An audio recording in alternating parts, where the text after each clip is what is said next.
형상이에요. 하나님의 형상. 그래서 하나님의 형상은 영적 존재라는 거, 이거 영혼. 심리학이나 또 이런 데서 보통 이야기하는 건 자기예요. 자기. 그래서 일반 상담이나 이런 걸 하다 보면은 이제는 좀 남을 위해 살지 말고 자기를 위해서 사세요. 또 자기처럼 사세요. 이런 말들을 많이 해요. 근데 실질적으로 자기가 뭔지를 잘 모르면 자기답게 사는 게 아니에요. 예를 들어서 그동안 계속 희생하고 헌신하고 그러고만 살았는데 이제는 희생만 하지 말고 좀 자기를 위해서 돈도 쓰고 좀 그러고 사세요 하는데, 이건 진정한 자기가 아니에요. 이건 진정한 자기가 아니기 때문에 또 하나의 새로운 어떤 자기 습관을 또 만드는 거예요. 근데 그거는 나중에 또다시 그것 때문에 병이 돼요. 그잖아요. 좋은 걸 자꾸 자꾸 좋은 걸 사서 처음에는 그게 나도 이제 나를 위해서 사는 거야 라고 생각을 했는데, 자꾸 좋은 거 처음에는 50만 원짜리 샀는데 나중에 보니까 또 100만 원짜리 사게 되고 막 이렇게 되는 거예요. 또 하나의 새로운 병을 또 만드는 거예요. 그래서 근본적으로는 자기를 안다고 하는 것은 하나님의 성품, 나 안에 있는 영혼을 안다는 거예요. 그래서 이 하나님이 우리 안에 만들어 놓으신 이 하나님의 성품 5개, 이거를 잘 알고 여기에 맞도록 사는 것이 자기답게 사는 것이다. 그래서 일반 심리학에서는 자기라는 말을 많이 써요. 자기 실현, 자기를 실현하는 게 인생의 목표다, 이런 말. 그런데 자기가 뭔지는 잘 몰라요. 단지 어떤 것을 성취하기 위한 하나의 근원적인 힘, 이런 정도로 생각을 해요. 뭔가 안에 들어있는 근본적인 게 있어. 이거를 이제 근본적인 어떤 원인적인 힘, 이거를 자기라고 생각을 해요. 근데 우리는 그 근본적인 원인이 다 어디서 나오냐면은 영혼의 세계에서 나오는 거예요. 다 영혼 속에서. 그러니까 우리는 그 영혼의 세계를 잘 알면 되는 거예요. 무슨 말인지 아시겠죠? 그래서 우리 육체 안에 있는 기능들을 우리가 알아야 거기에 맞도록 치유가 되는 것처럼 영혼 속에도 기능들이 들어있는 거예요. 하나님이 그냥 영적 존재가 아니잖아요. 그 안에는 하나님만 가지고 계시는 그런 소중한 특징들이 있지 않습니까?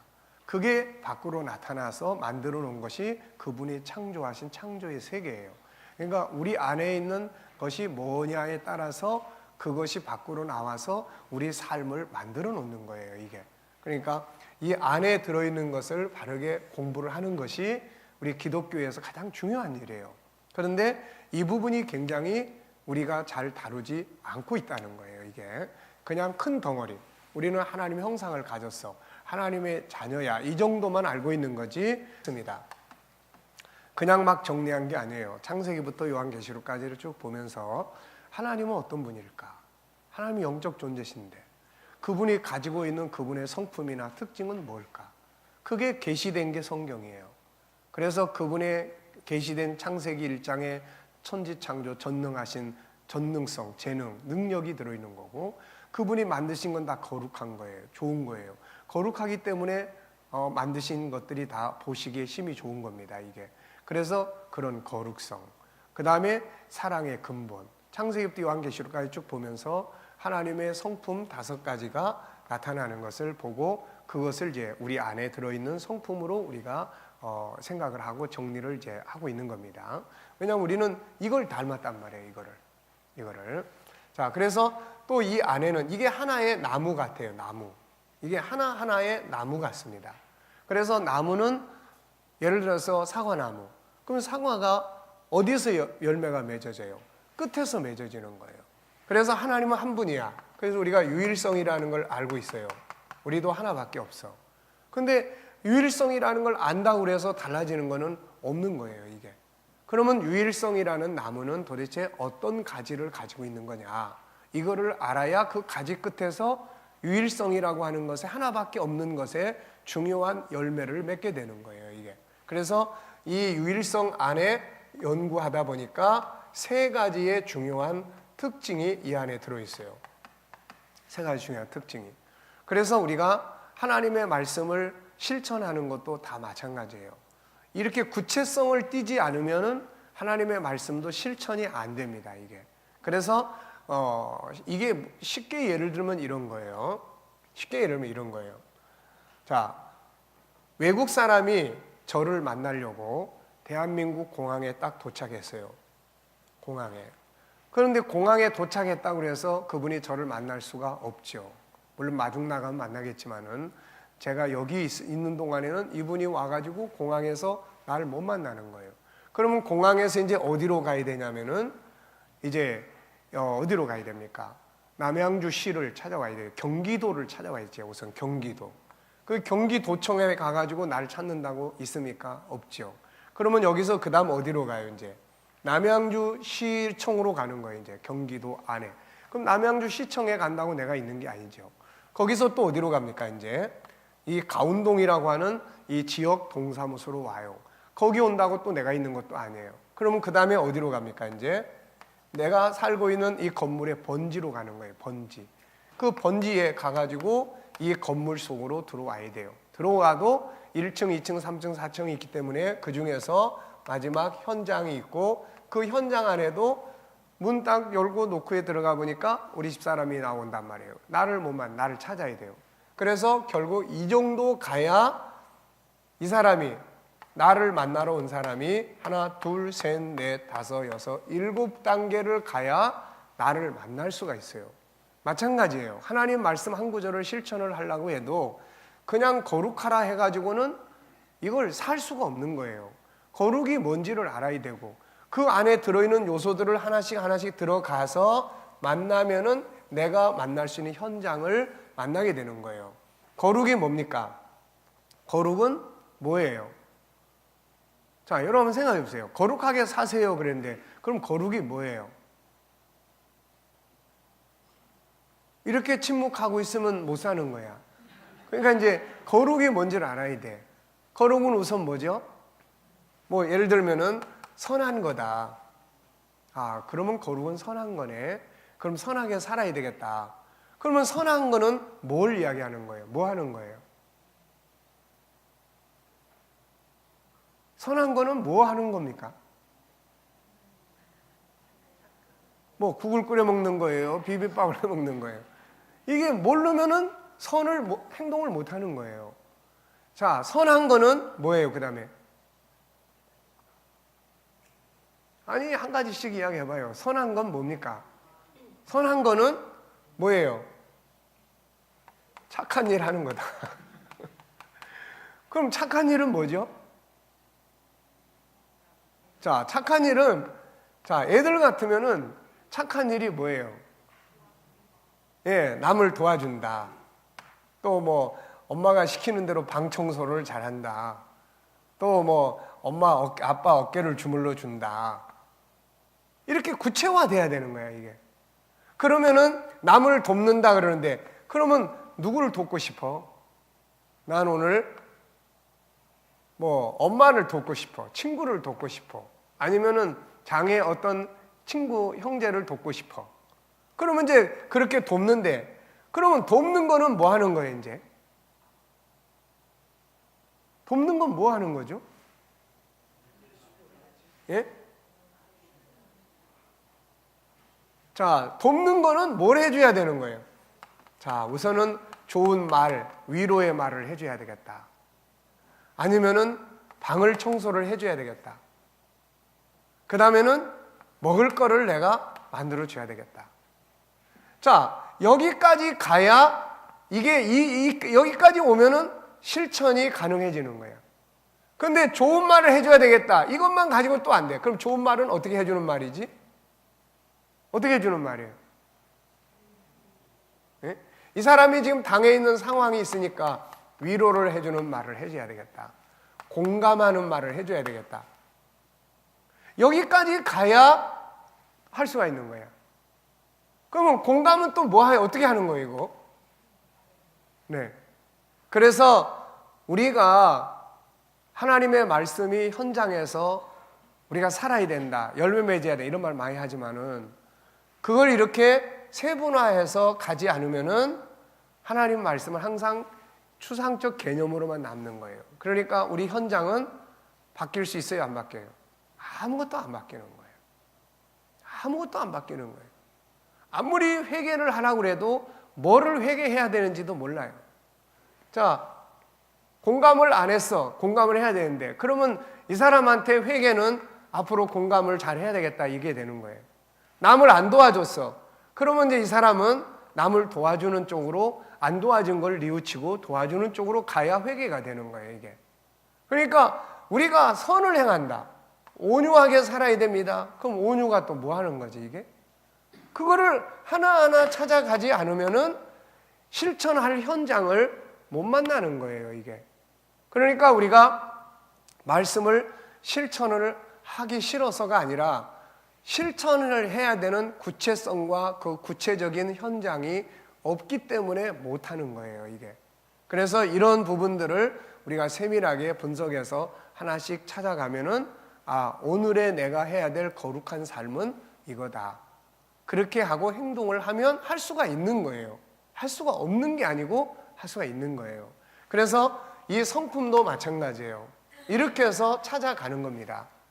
유일성이라는 성품을 가지고 세상을 다스릴 수가 있다고요.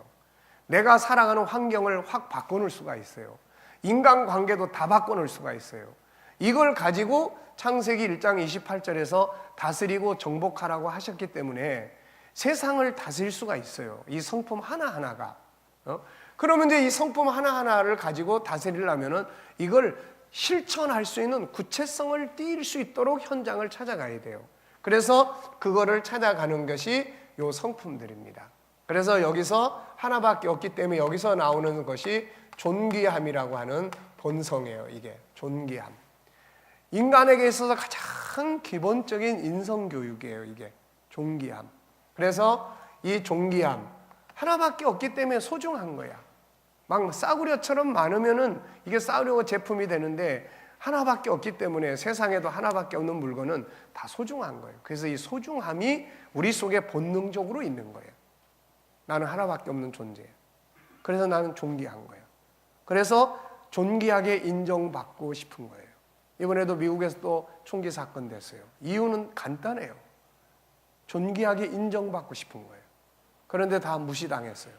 그러니까 총 마음대로 가지고 다니는 나라니까 사람이 무시당해서 열받고 그러니까 사람들 앞에 자기라는 존재를 나타내기 위해서 다 쏴 죽이는 거예요, 이제 이게. 그러니까 결국은 그것 때문에 그러는 거예요. 이 존귀함이라고 하는 이 본능, 이것 때문에 결국 이상한 짓도 하는 거고 못된 짓도 하는 거고 그냥 엉뚱한 짓도 하는 거고 다 하는 거예요, 이게. 그래서 사람의 심리를 이해할 때 기본적으로 인간은 존귀하게 인정받고 싶어하는 본성이 있다는 거예요, 이게. 이게 뭔가에 의해서 상처를 받고 뭔가에 의해서 장애 요인을 받았을 때 그게 이제 속으로 삼키면 우울함이 되는 거고 밖으로 표출하면 분노나 엉뚱한 행동이 되는 거예요, 이게. 그러니까 애들이나 어른들이 성질을 내고 뭔가 엉뚱한 일을 할 때는 지금 누군가로부터 지금 자기의 존중함이 무시당하고 있는 거예요. 무시당. 그러면 이거를 이제 치료해주고 이거를 하기 위해서는 그 사람의 존중함을 인정을 해줘야 돼. 그게 공감이란 말이에요. 공감. 그 사람이 분노하는 것을 그걸 인정해주는 거예요. 그럴 수밖에 없다. 화내는 건 당연하다. 방법은 바꿔야 되겠지만 사람이 분노하는 건 자기 자존감이 지켜지지 않으니까. 김정은이 같은 사람도 자기 자존감을 이게 짓밟게 되니까 이제 핵 만들어 놓고 자기 자존감을 지키는 것이 핵이다 해가지고 건드리기만 해봐라 가서 너 죽고 나 죽자 이렇게 되는 거예요, 지금 이게. 그러니까 이런 본능이 다 있어요. 그리고 이 안에 이것만 가지고 존귀하다 해서 되는 게 아니잖아요. 그래서 이 안에 가서 존귀함의 대상은 무엇이냐. 내가 존귀하게 여겨야 될 것들을 많아요, 그게. 심지어는 내가 시간 하나를 존중히 여기면 그 시간은 내 삶을 아름다운 열매를 맺도록 만들어준단 말이에요. 내가 하는 일 하나도 소중히 여기면, 존귀하게 인정해주고 여기면은, 그러면은 그 일이 나를 복되게 만들어준단 말이에요. 그런데 맨날 자기 하는 일을 우습게 여기고 멸시해봐요. 그 일이 엉망진창이 돼서 결국 나중에 내 꼴을 엉망으로 만들어버린다. 그런 이야기예요, 이게. 이게 상대성 원리라고 하는 겁니다. 그래서 이런 거. 그러면 이제 대상은 있는데, 그러면 이제 존귀하게 여기는 방법은 뭐야? 어떻게 하는 게 도대체 존귀하게 하는 거야? 그래서 여기서 우리가 뭘 했습니까? 12가지의 중요한 내용의 존귀함의 의미를 이야기를 하는 거예요. 존귀함을 인정해주고, 그 다음에 감사하고 예의를 지켜주고 그 사람의 수고와 다른 점 또 애쓰는 점을 인정해주고 그 사람을 이해해주고 소중히 여겨주고 칭찬하고 높이고 그 다음에 또 아끼고 보호해주고 그 다음에 배려하고 격려하고 기다려주고 그 사람의 가진 좋은 장점들을 찾아서 개발할 수 있도록 도와주고 성실한 관계를 형성하고 올바르게 가진 걸 사용해주고 이런 것들이 존귀하게 여기는 거예요.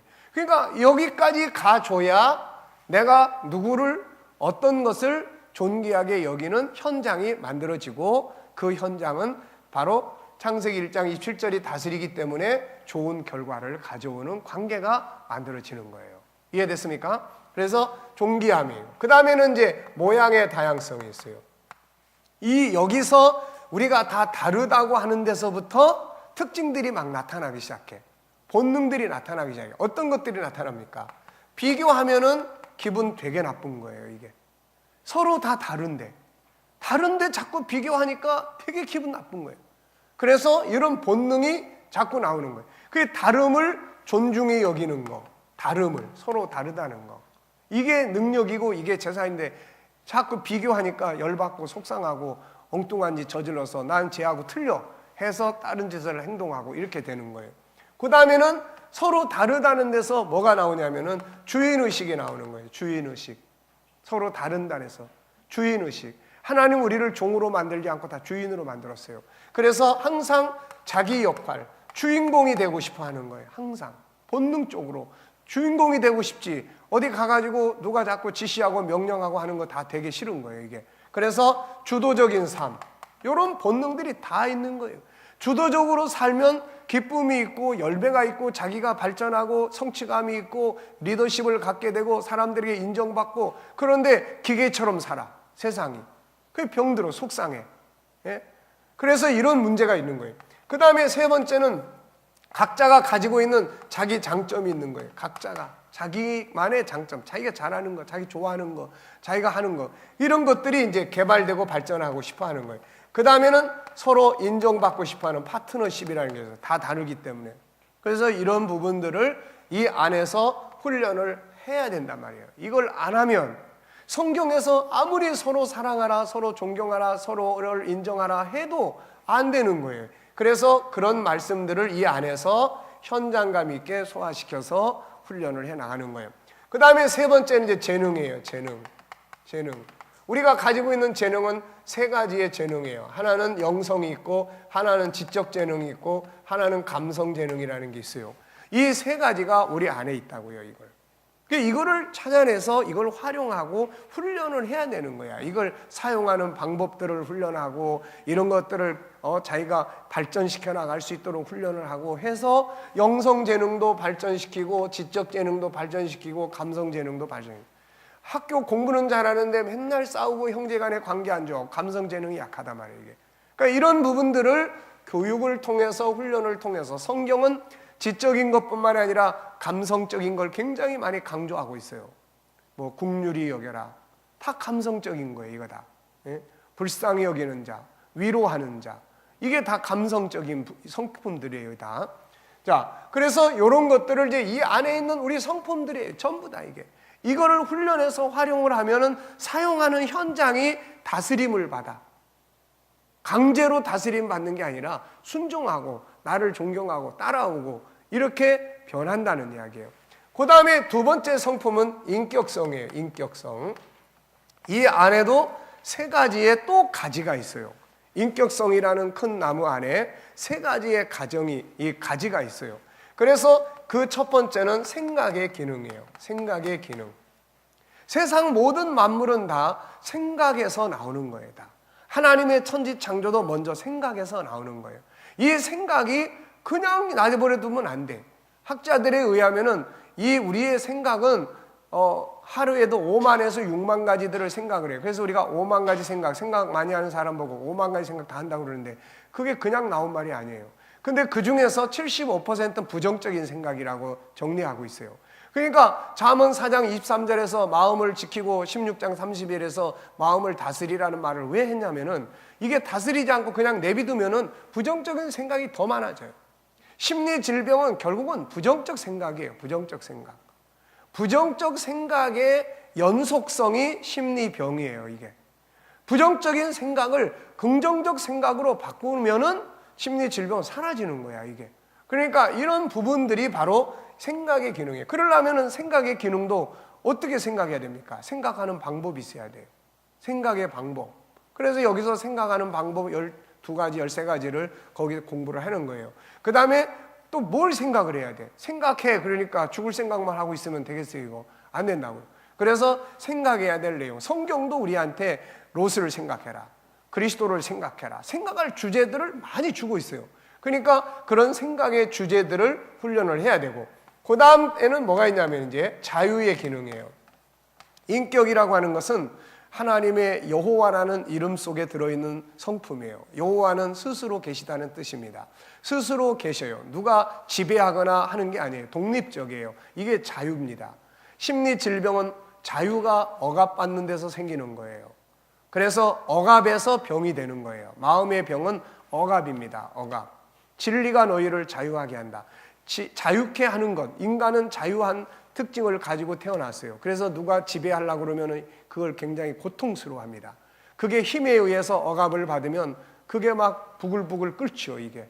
그게 세상에서는 혁명이고 그런 어떤 자유를 추구하기 위한 그런 개혁 운동이고 다 그런 것들이에요. 그래서 이 자유, 이제 우리가 아픈 마음 치유는 결국 억압된 마음 상태를 자유하도록 도와주는 역할을 하는 거예요, 이게. 그러니까 자유. 그 다음에 여기서 이제 자유 1과 자유 2가 있는데, 자유 1은 일반적 자유와 억압에서 자유하는 거고, 2에서는 본격적 심리 치유에 관한 이야기들이에요. 그래서 본격적 심리 치유에 관한 책이 3권이 있습니다. 3권이 있는데, 이것을 이제 더 전문적으로 여러분들이 공부하실 분들은 그런 과정에서 공부를 하시면 되고, 이거는 이제 이 책은 그런 내용들을 다 종합해서 제가 임상을 해보면서 또 이게 정리를 해서 현실 속에서 우리 성도들이나 누가 간편하게 이 정도면은 그래도 사람을 다룰 수 있다 해서 정리를 해서 하는 거예요. 더 구체적으로 공부를 하게 되거나 하실 분들은 이제 요걸 통해서 하시면은 이제 됩니다. 자, 그 다음에 이제 3번째는 뭐냐면은 이제 자유인과 자유인이 같이 사는 거예요. 부부지간에도 자유인과 자유인이 같이 산다고요. 그러면 이 둘이 서로 지배하거나 지배받거나 그러면 이게 다 같이 고통을 받아요, 이게. 왜냐하면 자유한 사람인데 막 지배하려고 그러니까 속이 상하는 거죠, 이게. 뭐라고 한마디 하면 막 야단치거나 주먹질이 날라오니까 막 괴로운 거예요, 이게. 그러면 그 괴로운 것이 그 사람한테 또 다시 돌아가는 거예요, 이게. 좋게 할 리가 없죠. 그래서 이제 뭐가 필요하냐면 소통의 능력이 필요한 거예요, 이게. 자유인과 자유인이 서로 소통을 해야 되는 거야. 그래서 소통하기 위해서는 뭐가 필요합니까? 대화법이 필요하고 언어를 할 줄 알아야 되고 들을 줄 아는 경청의 능력이 커져야 되고 들으면서 공감해 줄 수 있는 공감의 능력이 커져야 되고 자기 의견을 자기의 생각을 잘 표현할 수 있는 자기 생각을 막 자기 식대로 표현하면은 상대방은 그것을 공감하기 힘들어요, 이게. 그러니까 그렇게 표현하는 능력을 길러야 되는 거야, 이게 성장하는 거예요. 어린아이였을 때는 바울이 고린도서 13장에서 어렸을 때는 말하는 것이 어린아이 같고 생각하는 것이 어린아이 같고 어른이지만 속에는 어린 아이가 들어있는 거예요, 이게. 그러니까 이런 것들이 서로 분쟁을 일으키고 문제가 되게 만드는 거예요. 그래서 요 3가지의 기능이 이 안에 들어있어요. 그래서 이 소통의 기능에서 그런 언어의 능력이나 또 질문의 기술이나 코칭이나 또 멘토링이나 리더십이나 다 인간관계에 필요한 것들이기 때문에 여기서 다 그런 영역들을 우리가 공부를 하는 거예요. 그래서 리더십은 예수님의 리더십을 우리가 거기서 훈련을 하게 됩니다. 자, 그 다음에 이제 멘토링도 여기서 하게 되고, 그래서 멘토링이라고 하는 것은 우리들이 이것도 다 알아야 될 프로그램들이에요. 그래서 이걸 잘 알아서 어떻게 우리가 아이들을 멘토로서 도와주고 뭘 도와주고 부모가 아이를 키울 때 멘토로서의 부모가 돼줄 수 있는 이런 게 필요한 거예요, 이게. 모르면은 그냥 기계적으로만 먹이고 입히고 이것만 하는데 이것만 요즘에는 동물도 개도 잘 입히고 댕기더라고, 이게. 그러니까 그것만 해가지고 안 되는 거야. 사람은 이 안에 있는 하나님의 성품이 있기 때문에 이걸 끌어내주고 이걸 인정해주고, 그러면서도 또 창세기 3장에 죄성이 들어있기 때문에 이걸 또 이해하고 인정하고 그걸 다루어갈 수 있는 이런 능력을 길러야 되는 거야 이제. 그래서 요 세 가지의 기능이 그 안에 들어있고, 그 다음에 이제 거룩성이라는 게, 이거는 하나님과의 만남의 성품이고 인간이 반듯하게 살아갈 수 있는 그런 성품이에요. 대부분의 사람들이 결국 성공했다가 실패하는 거는 이거 거룩성 때문에 실패하는 거예요. 그래서 이 안에서 네 가지 영역을 우리가 다루게 돼요. 첫째는 영성이에요. 영성. 하나님과의 관계예요. 그래서 하나님과의 관계, 우리가 일반 신앙적인 면에서 하나님과의 관계를 다루면 종교적이고 습관적인 게 많아요. 그런데 자기 성품적인 면에서 이런 부분들을 다루면 실제적인 부분들이 많이 만들어져요. 그래서 이게 아주 중요한 거예요. 자, 영성. 이 영성 속에는 크게 또 세 부분이 들어있어요. 하나는 계명입니다. 계명. 그래서 지금 계명을 정리를 하고 있어요. 구약에 이 계명이 복의 근원이라고 말씀을 하고 있단 말이에요. 하나님과의 관계를 잘 갖는 첫 번째 방법은 그분의 계명을 지키는 거예요. 그게 그분을 사랑하는 겁니다. 그런데 계명을 몰라. 우리는 뭔 계명이 있는지도 모르고 있다고요. 그러니까 이거를 아이들부터 공부할 수 있도록, 이거를 유대인들은 이거 율법을 항상 배우고 익히고 공부를 하는 거예요.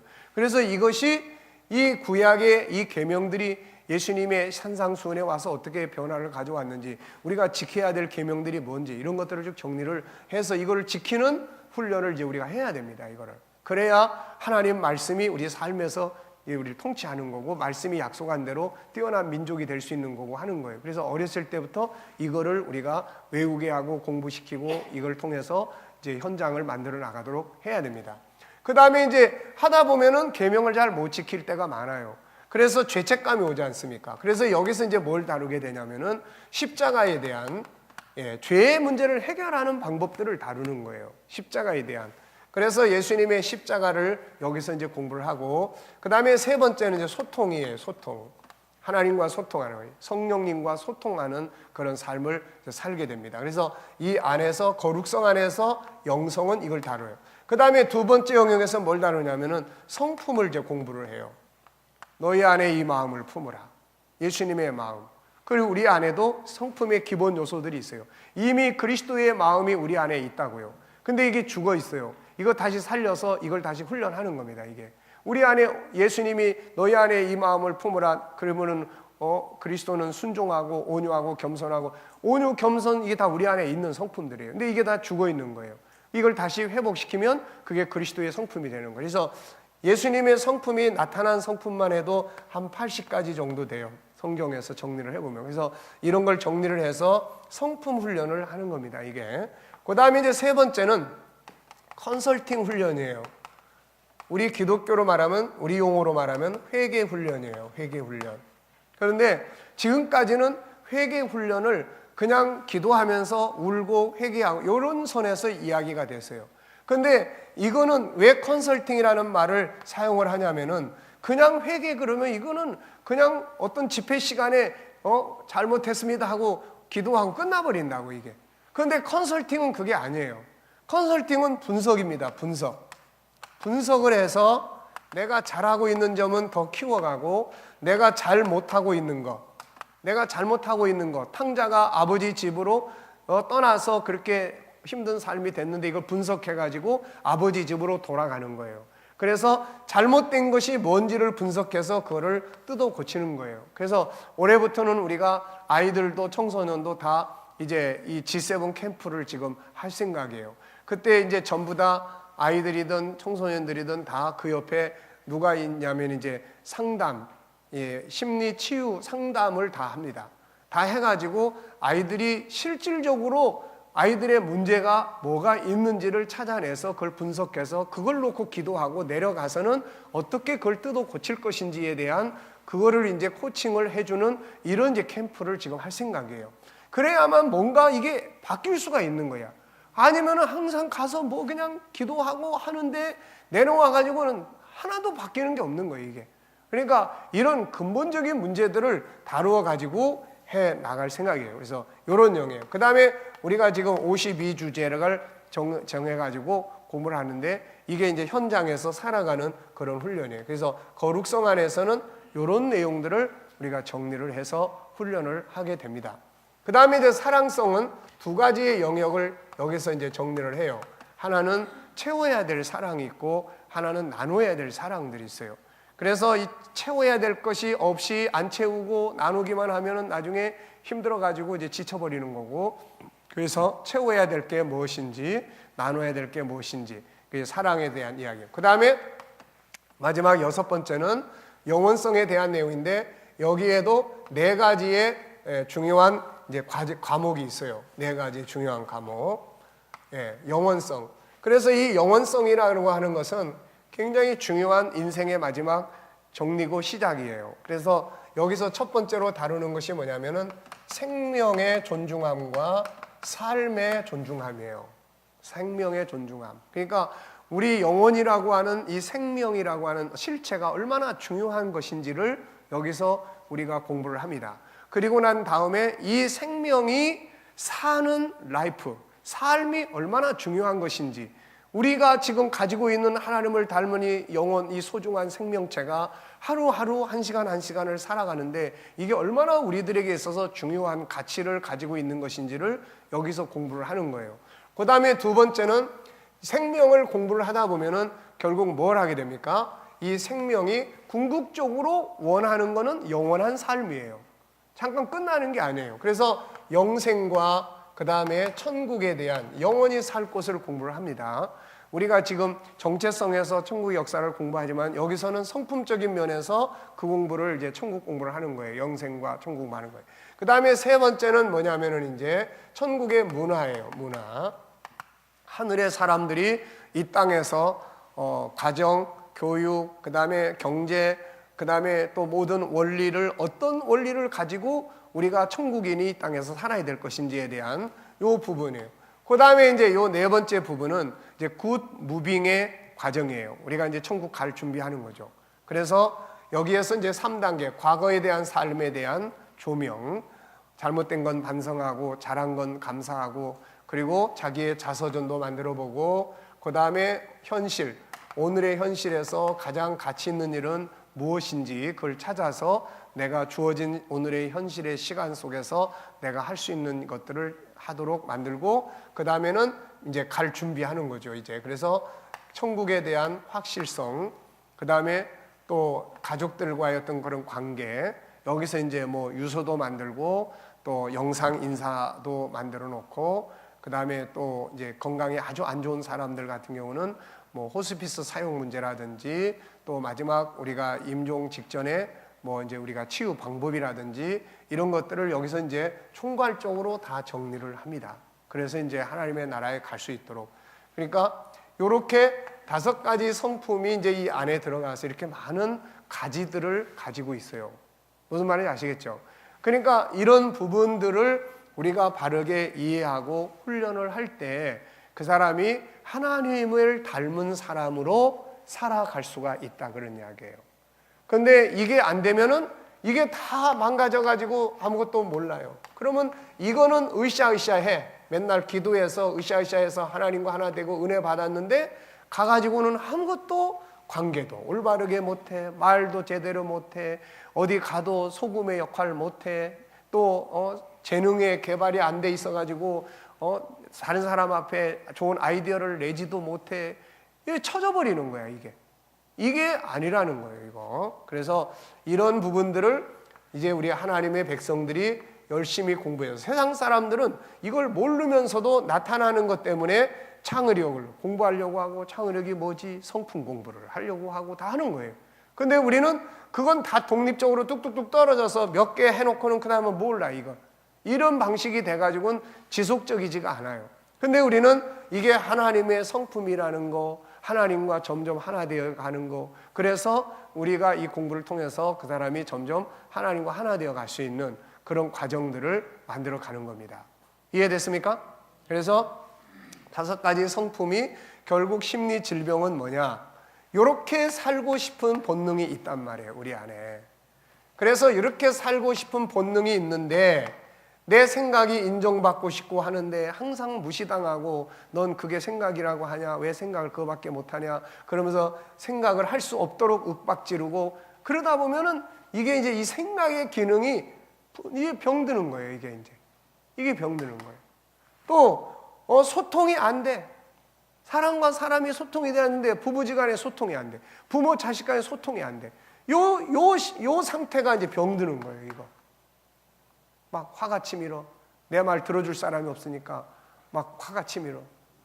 내가 또 화가 치밀고 말할 줄 모르니까 내 말 들으면 또 상대방이 자꾸 상처를 받아. 말할 줄 모르니까. 그래서 오직하면은 그런 말들 해요. 도대체 너는 도대체 말을 그렇게밖에 못해. 응? 우리 그런 말들 듣잖아요. 그러니까 이런 게 다 뭐예요? 훈련을 해야 된다. 옛날에는 처음에는 에덴 동산의 때는 훈련 안 해도 되는데 지금은 훈련 안 하면 그냥 망가져 있는 거예요. 그대로. 부부지간에 결혼을 하는데도 그냥 망가진 상태에서 겉포장만 포장을 잘 해가지고 만나서 사는 거예요. 살다 보니까 상처가 그냥 막 나타나는 거예요. 그냥 툭툭툭툭 나타나니까 그때부터는 그냥 처음에 그렇게 사랑해서 살던 사람, 결혼한 사람이 나중에 왼수가 돼버리는 거예요. 왜? 자꾸 찌르니까 아파가지고 왼수가 돼버리는 거예요. 그게 다 뭐여서 그럽니까? 이래서 그러는 거예요. 이거. 무슨 말인지 아시겠죠? 그래서 결국 이런 본능들이 다 우리 안에 있는데 이게 그대로 안 되기 때문에 마음이 상한다는 건 이런 분야들이 다 상한다 그런 이야기예요 지금. 자, 그래서 이게 이제 우리 인간을 이해할 때 우리가 이제 심리 치유라고 할 때 항상 사람을 이해할 때 요 세 가지 관점에서 인간을 보셔야 돼요 이거. 그래서 이 세 가지 관점에서 인간을 보셔야 돼요. 맨 밑에는 요 본능이 깔려 있어요. 맨 밑에는 5가지 성품의 본능이 깔려 있습니다. 맨 밑에는. 그래서 요거는 나도 뭐뭐뭐를 하고 싶다. 그런 이야기예요. 나도 존귀하게 인정받고 싶다. 나도 비교당하는 거 싫고 나 자신에 대해서 인정받고 싶다.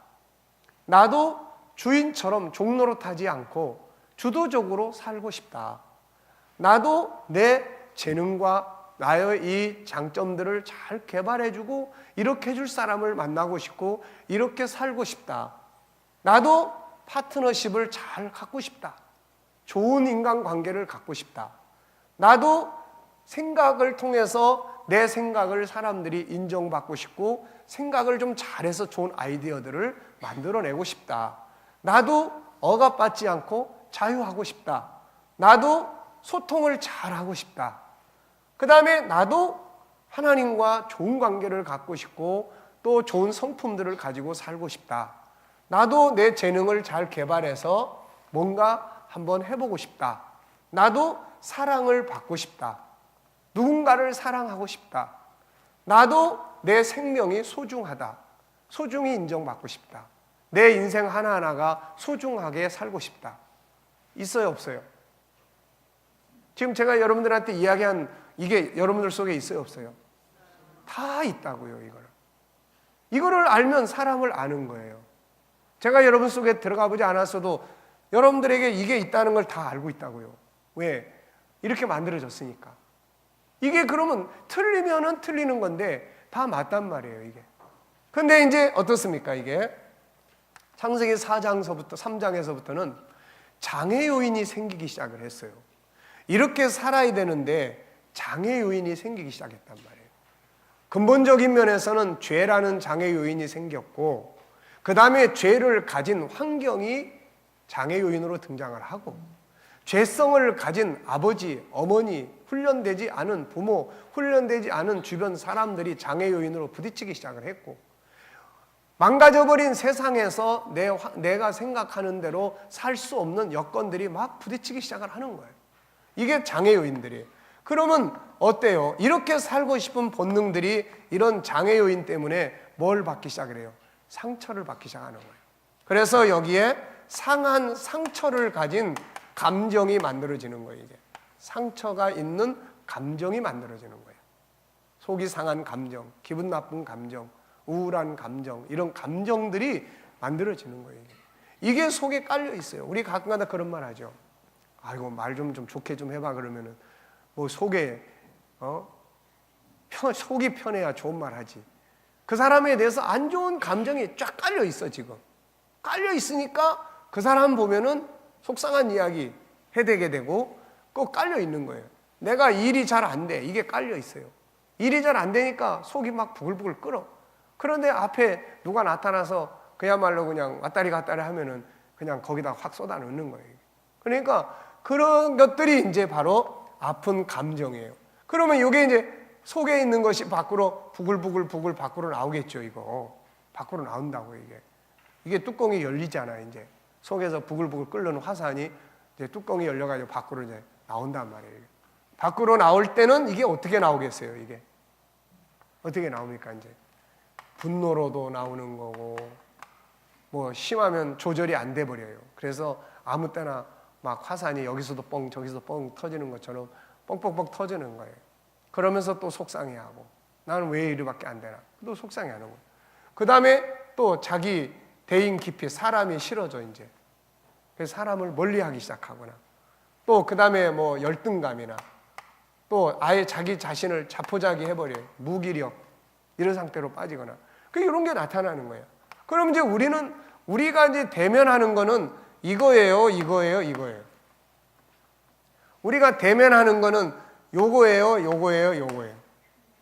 이거란 말이에요. 이거를 만나는 거예요. 화내는 사람 딱 만난다고요. 그러면 화내는 사람 딱 만나면 우리는 어떻게 하죠? 우리는 이제 또 같이 내 안에 있는 것이 요걸 만나니까 분노 플러스 분노가 되는 거예요. 이게. 그러니까 사람을 대할 때 이걸 볼 거냐, 이걸 볼 거냐, 이걸 볼 거냐는 거예요. 예수님께서 팔복에서도 긍휼히 여기라는, 긍휼히 여기는 자가 복이 있다고 그러셨는데, 불쌍히 여기고 긍휼히 여기려면은 이걸 보면 긍휼이 안 돼. 뭘 봐야 돼요? 이거 봐야 되는 거예요. 이거를 생각하고 이거를 보면 긍휼이 여겨지는 거예요. 이게 긍휼이. 이걸 보면은 뭐가 생각이 될까요? 희망을 가질 수가 있어요. 저 사람도 뭔가 가지고 있는 사람인데 내가 뭘 도와주면 될까? 여기는 불쌍히 여기는 마음이 드는 거고, 여기는 뭔가를 도와서 그 사람의 좋은 점을 발전시킬 수 있도록 돕고 싶은 마음이 있는 거예요. 이게. 자, 예를 들어 볼게요. 요한복음 8장에서 음행한 여인의 이야기가 나와요. 그 음행한 여인의 이야기가 나오는데, 그 여인을 보고 유대 지도자들은 뭘 들고 나타났죠? 다 돌멩이 들고 나타났어요. 죽이자고. 그 사람들은 지금 뭘 본 거죠? 이걸 본 거예요. 이거. 이 여인은 지금 자기를 그냥 되는 대로 던져버린 사람이에요. 그러니까 그렇게 아무 데서나 음행하다가 붙들린 거예요. 그러면 그 사람도 처음부터 그런 인생을 살고 싶어서 온 거냐? 아니라는 거예요. 그 사람도 맨 밑에는 뭐가 있습니까? 좋은 삶을 살고 싶어하는 이게 있었을 거고, 그런데 장애 요인들을 만나다 보니까 결국은 여러 가지 문제들 때문에 결국 자기를 마지막에 가서는 자포자기한 되는 대로 살아버리는 이런 상태로 던져버린 거예요. 그러면 유대 지도자들은 이걸 본 겁니다. 지금 이걸 보고 나서 저런 쓰레기 같은 인간은 버려야 돼, 이런 거고, 예수님은 그 여인을 살려보내요. 이유는 뭐예요? 이것 때문에 그러는 거예요. 우리가 마태복음 8장에 보면 귀신 들려가지고 아무짝에도 쓸모없는 버려진 사람을 예수님 찾아가요. 그 사람들은 세상의 사람들한테는 도움이 안 돼요. 그 세상은 도움이 안 되면 버리는 거예요. 그런데 예수님은 그 사람 속에 있는 이걸 보시는 거예요. 이걸 본인이 만들어 놓으셨으니까. 그래서 찾아가서 그들을 쫓아내요. 장애 요인.